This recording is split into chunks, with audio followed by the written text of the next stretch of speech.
बिस्मिल्लाहिर्रहमानिर्रहीम। अस्सलामुअलैकुम। पीके न्यूज़ के साथ मैं हूं रिया चौधरी। बुलेटिन में शामिल करेंगे आज की अहम खबरें।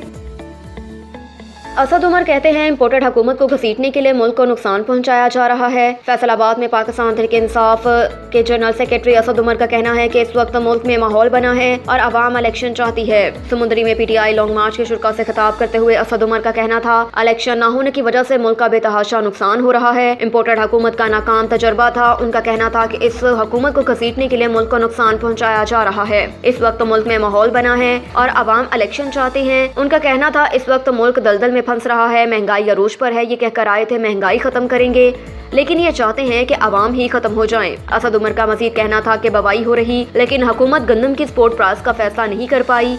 आधा नवंबर आ गया लेकिन गन्ने का रेट नहीं जारी हुआ। 150 वाला डीजल किसान को 240 में भी नहीं मिल रहा। हुकूमत के पास आवाम के लिए फैसले करने का भी वक्त नहीं।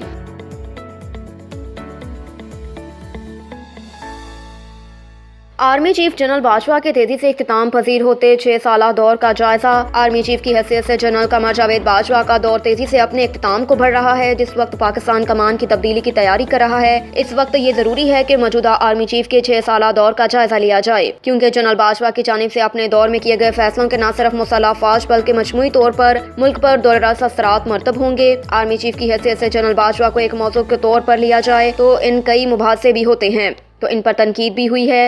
जनरल बाजवा के दौर में फ़ौज को इसके सियासत में किरदार की वजह से सख्त स्क्रूटनी का सामना रहा, जबकि जनरल बाजवा को भी सियासतदानों, मीडिया और सिविल सोसाइटी की सख्त बातों का सामना रहा। लेकिन इन बातों और इसके बावजूद तमाम जनरल बाजवा कुछ मिसालें कायम करने में कामयाब रहे। अमूमी तौर पर जिस मामले की वजह से मुसल्लह फ़ौज को तनकीद का सामना रहता है वो है दफ़ाई बजट। जनरल बाजवा के दौर में दफाई बजट में इजाफा नहीं हुआ। ये मुसल्लह अफवाज की क़यादत की जानिब से किया जाने वाला मोहतात फैसला था। GDP के तनासब के लिहाज से देखें तो मुसल्लह अफवाज के बजट में कमी हुई, जो 1970 की दुहाई में 6.5% था, जो 2021 में 2.54% तक आ गया। माली साल 2021-22 के दौरान दफाई सर्विसेज को 8,487 अरब रुपए के मजमूई बजट वसाल में से 1,370 अरब रुपए दिए गए, जो मजमूई बजट वसाल का 16% है। इस 16% रकम में से पाक फौज को 594 अरब रुपए मिलते हैं, यानी मजमूई बजट वसाल के हिसाब से देखें तो पाक फौज को 7% रकम मिलती है। 2019 में भी पाक फौज ने मुल्क की मौशियत की खातिर 100 अरब रुपए कम किए थे।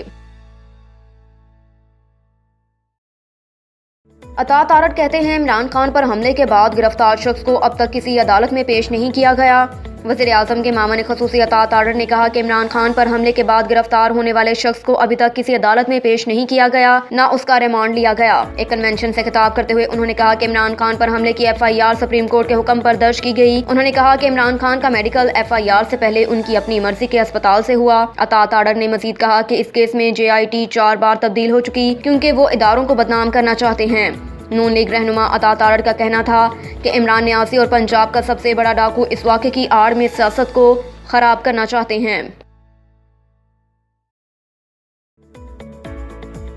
सदर ममलिकत कहते हैं कोशिश की लेकिन मुज़ाकरात कामयाब नहीं हुए, इंतखाबात का भी कोई हल नहीं निकला। सदर ममलिकत डॉक्टर आरिफ अलवी ने कहा कि उन्होंने कोशिश की कि मुज़ाकरात हों और इंतखाबात का रास्ता निकल आए, लेकिन मुज़ाकरात कामयाब नहीं हुए, इंतखाबात का भी कोई हल नहीं निकला। आर्मी चीफ की तैनाती पर आइन मुशावरात की इजाज़त नहीं देता। आर्मी चीफ की तैनाती पर मुशावरात हो जाए तो कोई मज़ायका भी नहीं। लाहौर में सहाफ़ियों से गुफ्तगू के दौरान सदर आरिफ अलवी ने कहा कि इदारे कमज़ोर नहीं, इदारों में बेहतरी की ज़रूरत है। मामलात बेहतर करने में जो इदारे मौसर हैं उनसे गुफ्तगू चल रही है। इदारों के दरमियान इख्तिलाफात दूर करने की कोशिश करता रहता हूँ। सदर ममलिकत ने कहा कि मुल्क की मौजूदा सियासी सूरत हाल देख कर दुख होता है। मौजूदा सूरत हाल में जो भी होगा वो आइन के मुताबिक होगा। आर्मी चीफ की तैनाती पर आइन मुशावरात की इजाज़त नहीं देता। आर्मी चीफ की तैनाती पर मुशावरात हो जाए तो कोई मुज़ायका भी नहीं।